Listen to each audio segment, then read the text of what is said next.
Hello and welcome back to another edition of Video Breakdown. In this episode, I'm going to break down the uplifting, cute, fun, fantasy-fueled anime music video, A Kind of Magic.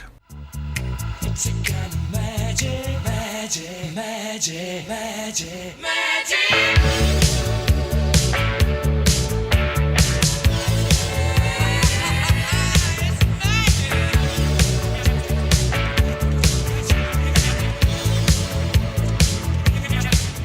Every year-end AMV that I've made have all had the feeling of sadness or melancholy. The feeling of, thanks for watching, I'll see you next year. This year I wanted to do something a little bit different. I wanted to do something that was more fun and lighthearted. So let's break this video down.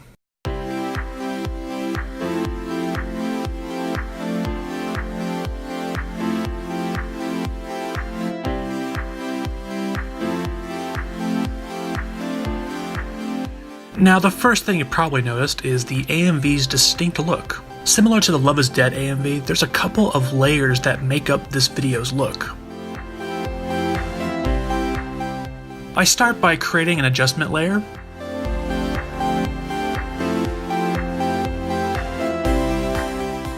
I set a Gaussian blur effect to the first adjustment layer.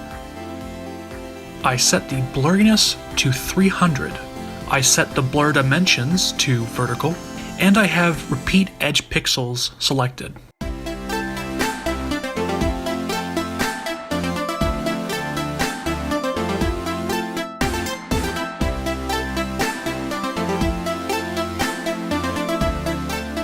This first layer is what creates those vertical pillars of light. I was inspired by a music video that Bam Margera edited for the first CKY.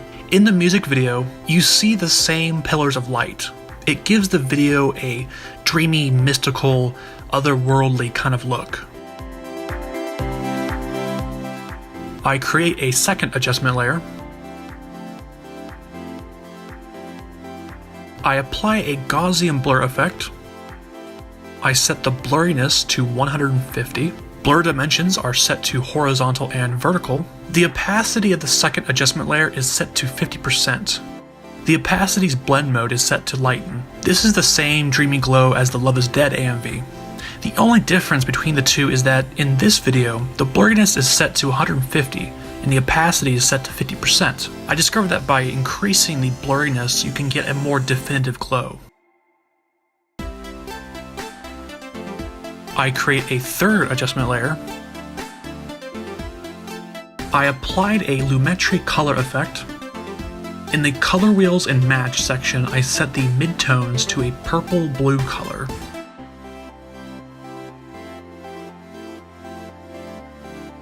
I set the opacity to 85%.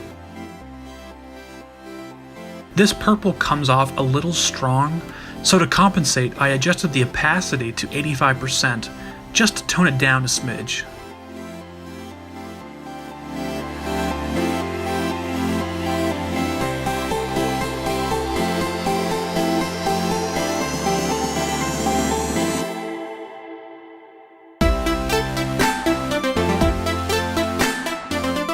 I just want to quickly talk about the use of transitions, specifically dip to whites or fade to whites. The dip to whites were to give the video a cheesy 80s fantasy feel to it. They also amplify the excitement or energy of the music.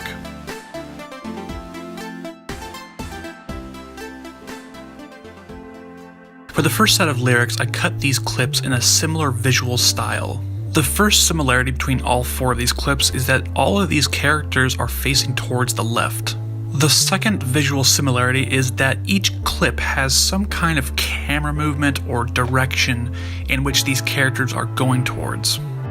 Originally, these clips here are actually flipped horizontally. The reason why is because if you look at this clip here, you'll notice that Shinji's hands face or point towards the right. Now, I could have just flipped this one clip and everything would have been in the correct direction. The thing is, when you flip this clip horizontally, something about it just looks wrong and sort of off. If you watch enough Dragon Ball, you'll notice that they use some lighting effects to punch up the excitement of characters transforming, or using energy blast, or getting hit. For this Fooly Cooly part, I inserted 3 frames of black video before this clip. It's very subtle, but it creates a more exciting impact to the clip.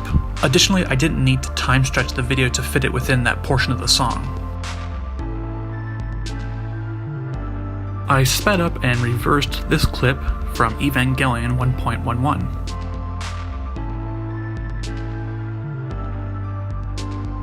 I started by looking for a point before Shirotsu comes around that corner on his bike. I found a perfect, unnoticeable loop. On top of that, the song has a synthesizer sound that goes from right to left. In the clip, Shirotsu goes from right to left on his bike, and it just matches the pacing of the song perfectly. For this loop, I simply found a point where Shinji begins to nod his head again, and pasted it at the end of the clip. This isn't exactly a perfect loop, it's more of an undetectable loop. Because Shinji's hands are bouncing around so sporadically, I just copied 22 frames from the beginning of this clip and pasted it at the end. I looped the part where the kids from Interstellar 5555 are jumping up and down because I needed to extend it out a little bit more. This clip is scaled differently than the other clips. This clip is scaled horizontally. Normally this clip would be scaled uniformly. I really wanted to get Stella and her bass guitar all in frame. Scaling uniformly cuts off her guitar, whereas scaling horizontally keeps everything nicely in frame. I also like horizontal scaling in this instance because it gives the footage an interesting distorted look. It reminds me of some kind of rock video. I added a 2-frame dip to white transition between these 2 clips to create a more thrilling impact.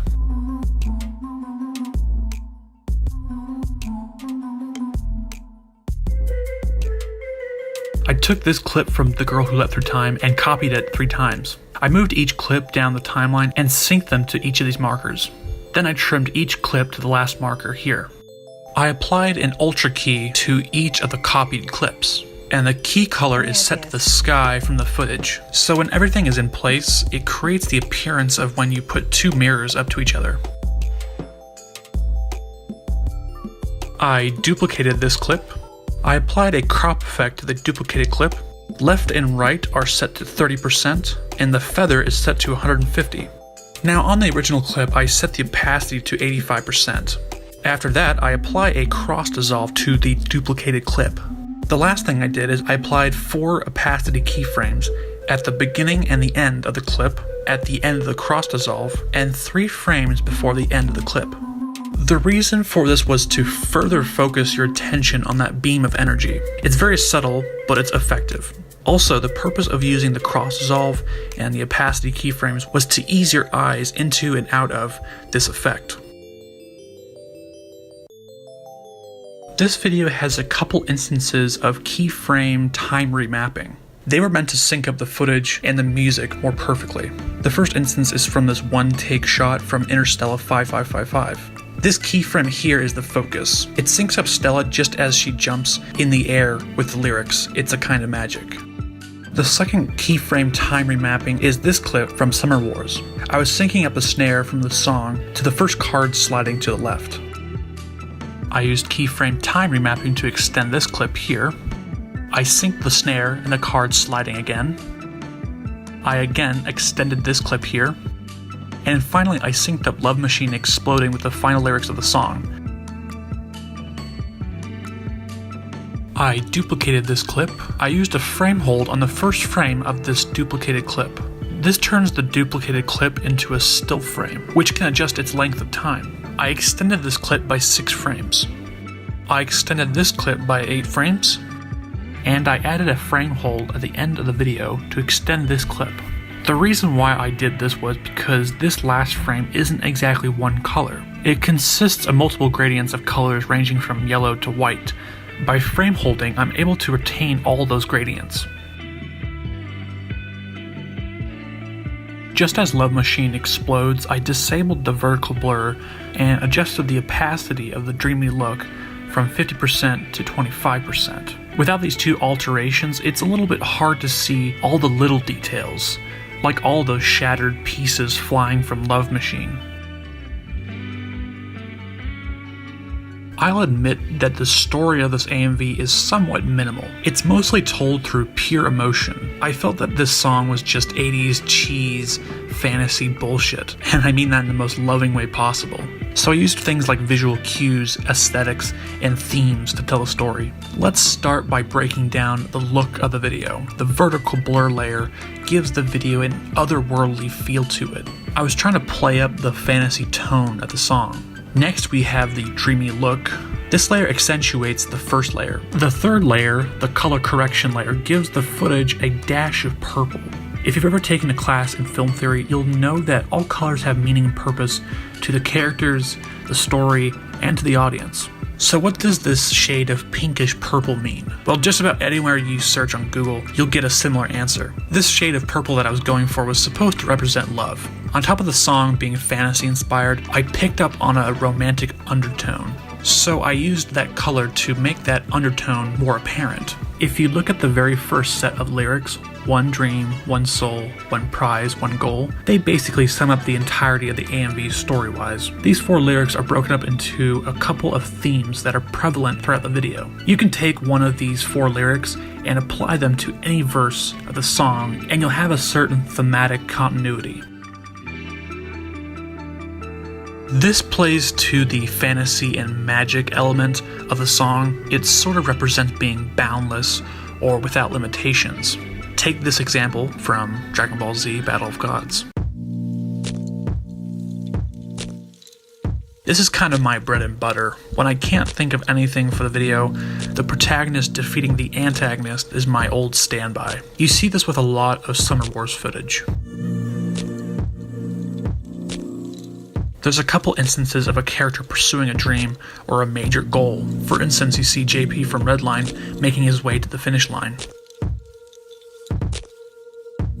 Lastly, there's a certain romantic vibe that I picked up while listening to this song. So there's a couple parts in the video that emulate that. For instance, for the lyric, "Is this a kind of magic?" I used these 3 clips from Interstellar 5555 to give the audience a romantic feeling. That's kind of it.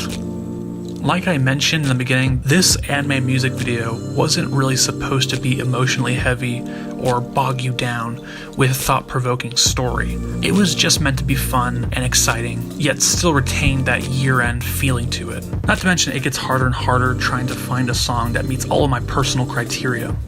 So that's basically it. As always, thank you for watching this edition of Video Breakdown. I hope you enjoyed it.